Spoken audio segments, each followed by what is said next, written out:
वैष्णवी हगवणे प्रकरणात आयजी जालिंदर सुपेकर कळीचा मुद्दा, दोन्ही सुनांना गप्प बसण्याची धमकी, सुपेकरांमुळे आणखी एकानं जीवन संपवल्याचा दमानी यांचा गंभीर आरोप.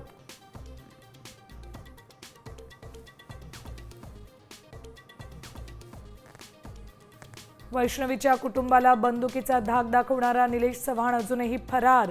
पुण्यातल्या घरी छापा, लॅपटॉप जप्त, भाऊ आणि वडिलांना चौकशीसाठी घेतलं ताब्यात.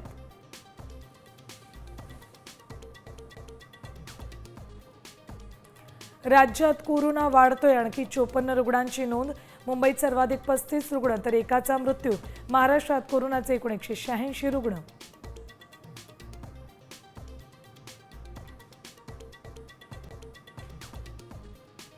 कोरोनाचा धोका वाढला, देशभरात 400 पेक्षा जास्त सक्रिय रुग्ण. देशातले निम्मे रुग्ण महाराष्ट्रात.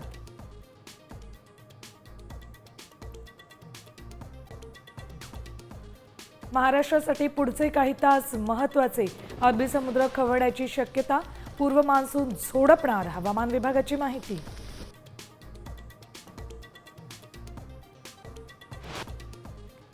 लाडक्या बहिणींमुळे राज्य सरकारची दमछाक, आदिवासी विकास विभागाचा 335 कोटींचा निधी वर्ग करण्याचा सरकारचा निर्णय, सूत्रांची माहिती.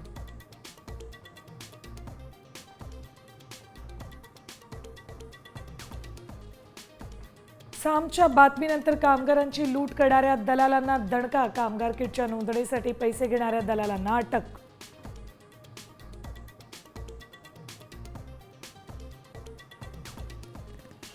मुख्यमंत्री देवेंद्र फडणवीस 2 दिवसांच्या दिल्ली दौऱ्यावर. पंतप्रधान मोदींच्या उपस्थितीत होणाऱ्या नीती आयोगाच्या बैठकीला उपस्थित राहणार, तर मुख्यमंत्री परिषदेतही लावणार हजेरी. साताऱ्याकडून कास पठारकडे जाणाऱ्या रस्त्यावर दरड कोसळली, एकेरी वाहतूक सुरू, वाहनधारकांचा जीव मुठीत घेऊन प्रवास.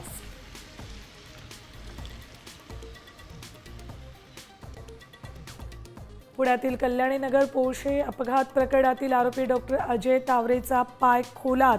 रुबी हॉल क्लिनिकमधल्या किडनी रॅकेटमध्ये 6 आरोपी करणार.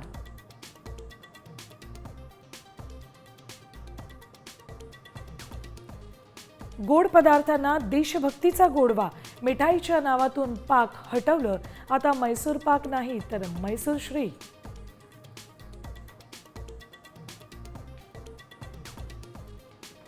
लोकसभेचे विरोधी पक्षनेते राहुल गांधी आज जम्मू काश्मीर दौऱ्यावर. पाकिस्तानी गोळीबारात मृत्युमुखी पडलेल्यांच्या कुटुंबियांची घेणार भेट.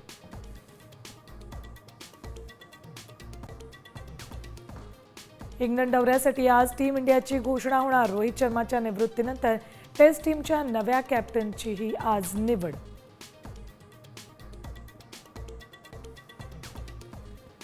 भारतात आयफोन बनवणं थांबवलं नाही तर 25% नवीन आयात कर. ट्रम्प यांच्या धमकीनंतर अमेरिकन शेअर बाजारात हाहाकार. नॅसडॅक आपटला. ॲपलची 5 वर्षातील सर्वात मोठी घसरण.